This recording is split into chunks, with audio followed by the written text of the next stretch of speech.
I'm Catherine, 39 years old, a devoted homemaker and mother to our bright-eyed 5-year-old daughter. My husband Bob is my steadfast companion in this journey of family life. Despite the bustling household, there's a quiet pang of estrangement from my own siblings. I find myself nestled between an older brother and a younger one, but the bonds between us have grown faint over the years. As a child, the rift was palpable. My brothers, inseparable in their adventures, left me behind because of my gender. Even now, they share a camaraderie that seems impervious to time. Despite the disparity in age, they remain close, even choosing to live together in adulthood. Since my marriage a decade ago, the distance from my family has widened, leaving me to wonder about my brothers' lives from afar. Loneliness, a familiar companion, prompted a decision to limit my own family size to 2 children, a resolution born from the ache of childhood exclusion. Yet fate had its own plans. Despite my advancing age, the arrival of our daughter brought a warmth and joy that filled the void.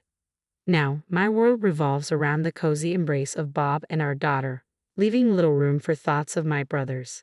Even news of my older brother's impending engagement failed to stir more than a passing curiosity. Yet, as the day of his introduction to Marilyn approached, the family home buzzed with excitement. My parents, long concerned about my brother's single status, busied themselves with preparations while my younger brother bemoaned his own solo status. Then, as my brother entered with Marilyn by his side, the air was electric with celebration, casting aside any lingering shadows of estrangement. I observed the scene with a detached air, as if it were unfolding in a distant land with no connection to my reality. "All the best to you, Mike and Marilyn," I managed to muster, though my words felt hollow even to my own ears. As I mechanically prepared the coffee, Marilyn ventured into the kitchen, offering her assistance. I declined politely, insisting she enjoy the gathering as our guest. Yet Marilyn's demeanor hinted at something more sinister, smirk playing at the corners of her lips as she remarked on the passage of time. "Time is cruel, isn't it? You who were once so small, now the lady of the house," she taunted, leaving me at a loss for words. I could only nod in response, masking my discomfort. Returning to the living room, Marilyn left me to contemplate her cryptic words. Despite her apparent dislike, I resolved not to let her affect me. However, the unease lingered like a shadow, casting doubt on the future of my relationship with my brother and his new wife. A month later, my mother's invitation to the family reunion prompted a visit home. Joined by Bob and our daughter, we entered my childhood home, greeted by familiar faces. As my family embraced Bob and our daughter, I couldn't help but feel a sense of relief at the genuine warmth exchanged. As I busied myself with coffee refills in the kitchen, Marilyn once again appeared at my side. Her presence sent a shiver down my spine, but I maintained my composure. "Catherine," she began, her tone laden with unspoken implications, "I don't want to see your face at our family gatherings. As a wife, you should be attending your husband's family events." Marilyn spat out, her words dripping with disdain. I felt a surge of indignation, but I held my ground.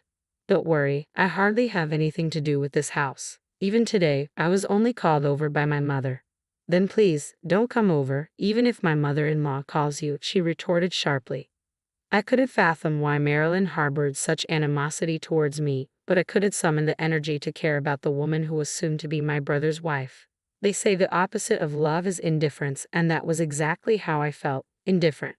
Throughout my life, I had been treated like an unwanted presence by my own brothers, leaving my heart weary. Meeting Bob, starting a family, brought a glimmer of happiness, but Marilyn seemed oblivious to my detached feelings. "If you hate me, please, don't talk to me," I countered, meeting Marilyn's glare before she stormed back to the living room. Since my brother's marriage, my mother had been urging me to attend family gatherings more frequently in an attempt to mend fences. But after the incident with Marilyn, I made a conscious decision to stay away. As long as she didn't make my brother unhappy, her treatment of me seemed inconsequential. My brother's late-in-life marriage had been a cause for celebration, and I didn't want to dampen his joy. We didn't interact often, and I convinced myself that enduring occasional meetings was tolerable. I confided in Bob about my decision. "Do you really want to become family with someone who hurts you?" he questioned, his support unwavering. "It's okay. I wasn't close with my brother, but I still want him to be happy as a sibling. If it ends up with just me bearing it, then it's okay." Bob's words brought a sense of validation, yet I couldn't shake the bitterness. However, my reverie was interrupted by a call from an unfamiliar number. It was Marilyn. "Oh, Catherine, how have you been?" she greeted, her tone falsely cheerful. "When I said I wanted to be friends with you, he immediately gave me your number." Marilyn's voice cut through the silence, catching me off guard. I tried to maintain composure, masking the unease bubbling within me. "Is that so?" I replied, feigning indifference. "Do you keep in touch with Mike?" she inquired, her tone laced with accusation. I hesitated, my nerves fraying at her probing questions. No, I'm not," I stammered. "Are you lying?" she pressed, her voice sharp with irritation. "Even if I badmouth you, no one believes me. How annoying are you?" Confusion clouded my thoughts as I struggled to comprehend her hostility. Did I do something to you, Marilyn? It's the worst to not realize it. Anyway, you're married, so stay out of this. And don't say I said this. If you do, I'll send some scary people I know to your house," she threatened, her words sending a chill down my spine. I ended the call abruptly, my hands trembling with fear. Unsure of my next move, I debated whether to intervene in my brother's impending marriage or seek guidance from my parents. As I grappled with my options, a comforting hand rested on my shoulder, jolting me from my thoughts. Startled, I turned to find Bob's concerned gaze fixed upon me. "You're as pale as a ghost," he remarked, his worry evident. His words brought a stark realization of the fear coursing through me, chilling me to the bone. I recounted the unsettling conversation to Bob, his anger mounting with each word. "What the hell is that for? Just block the number and let's report this to your parents or brother immediately. There's no way he can be happy marrying that person," Bob insisted, his protective instincts flaring. I hesitated, torn between intervening and maintaining distance. "But maybe she's a good person in front of my brother. I just need to stay out of it, I'm sure," I argued weakly. "Do you think that's the end of it? That woman threatened you, didn't she? She's not a decent person. If your brother knew what she did to you, I'm sure." Bob's words trailed off, leaving me seething with anger. "I understand, but why must I be the one to intervene? I've kept my distance from my brothers for so long. If our small family unit remains intact, isn't that enough? Is it not acceptable?" The calm facade I typically maintained shattered as memories of childhood exclusion flooded my mind. The pain of being sidelined by my brothers, as if I were invisible, ignited a long-buried anger. Yet I knew Bob wasn't the target for my frustration. Suddenly realizing this, I turned to him and offered an apology. "I'm sorry. You've done nothing wrong." In response, Bob enveloped me in a tight embrace. "You've been holding back a lot, haven't you? I'm on your side, Catherine. You can vent your feelings to me, but I believe you should talk with your brothers." His words brought a sense of relief, and I resolved to address the lingering issues with my siblings.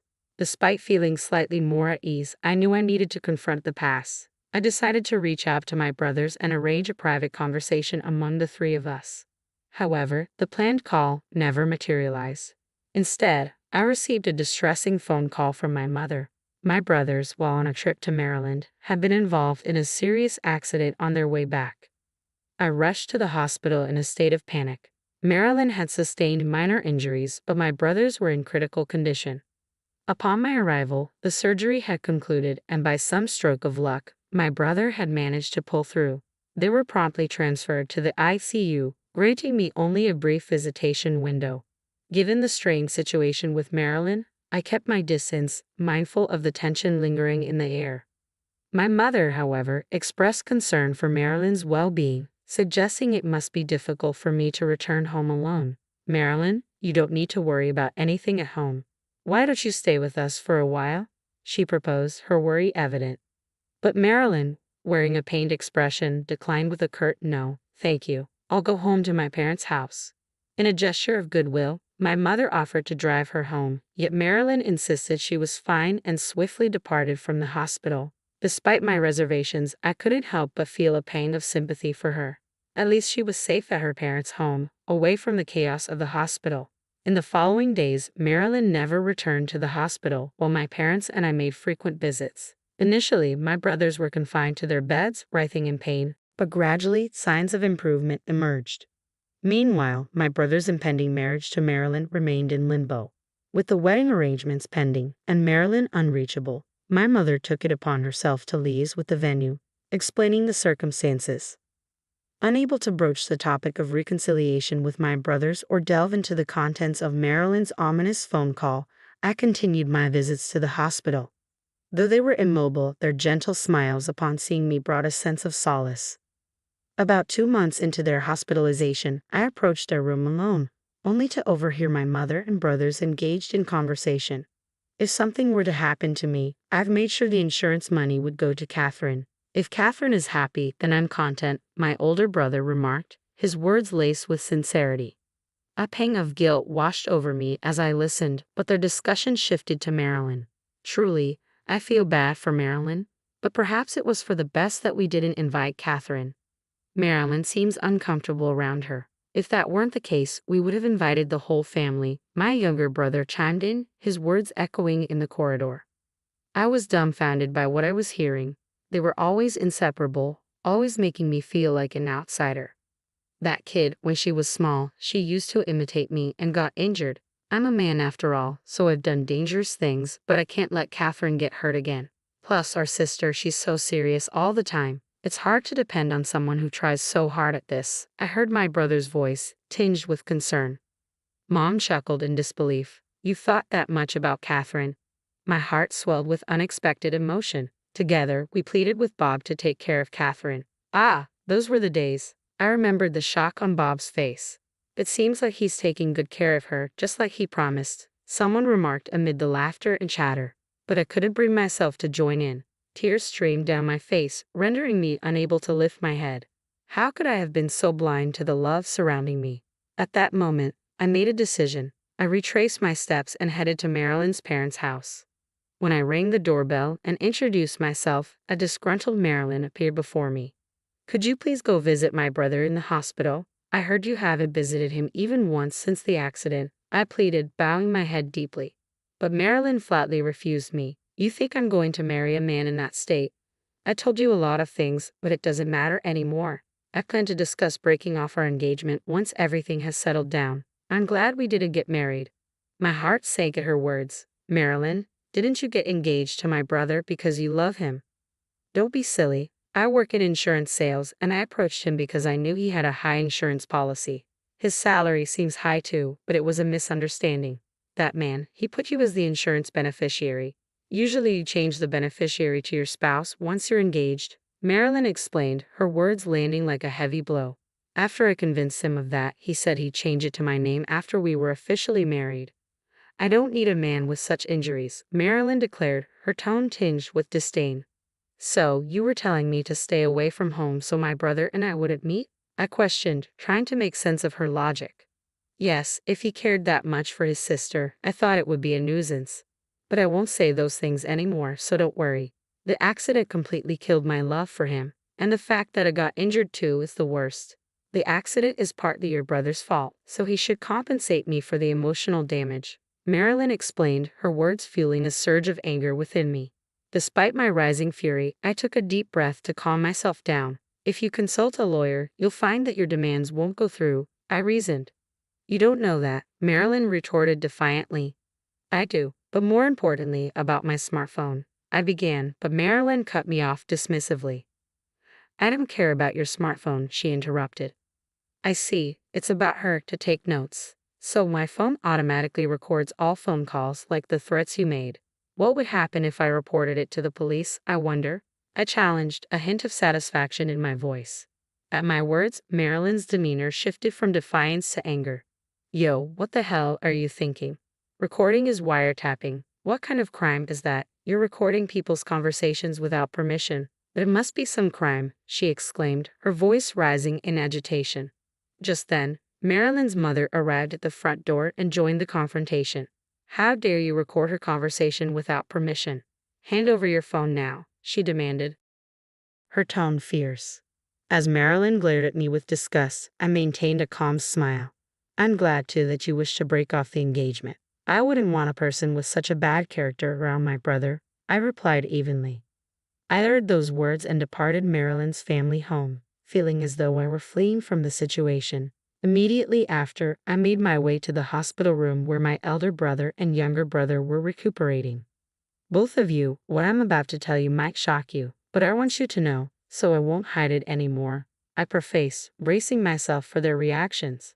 I played the recording of the phone call I received from Marilyn, allowing them to hear her true intentions. Both my elder and younger brothers were taken aback, their eyes widening in disbelief. Furthermore, I revealed that I had discreetly recorded our earlier conversation when I met them, ensuring they heard Marilyn's manipulative words firsthand. My elder brother's fury was palpable, and despite his healing leg, he attempted to rise from his bed in agitation. I barely managed to restrain him. "Stop it. I didn't let you hear this because I wanted you to get angry. I just want you to give up on marrying Marilyn," I implored. Then, my younger brother spoke up. "I can't forgive her either. But sis, why did you go to such lengths for us?" I confessed that I had overheard their conversation with our mother earlier, apologizing for eavesdropping. To my surprise, they shook their heads in unison, expressing remorse for their distant behavior in the past. "That's what it was? We're sorry for being distant. We didn't know how to interact with you after that childhood incident. But the truth is, both of us always cared about you," my elder brother admitted, his words easing the tension in the room. Relieved by their heartfelt apology, I couldn't help but smile. "Thank you. I'm an adult now. I don't only need to be protected. I can protect you guys too." In the following days, my brothers made a full recovery and were discharged from the hospital. My elder brother announced the termination of his engagement with Marilyn, refusing her demands for compensation. He hired a lawyer, but naturally, no compensation was paid out. Meanwhile, my brothers shared Marilyn's misdeeds with their mutual friends, even providing recordings of her threats. Consequently, Marilyn found herself isolated and shunned by those around her. Since then, I've returned to my normal life feeling a newfound peace in my heart. My bond with my brothers has strengthened, and we often spend time together, making up for lost time. 2 years later, both my brothers found their future spouses, and our relationships with their families remain amicable. As I reflect on the journey we've taken, I'm filled with hope for our continued good relationship as in-laws.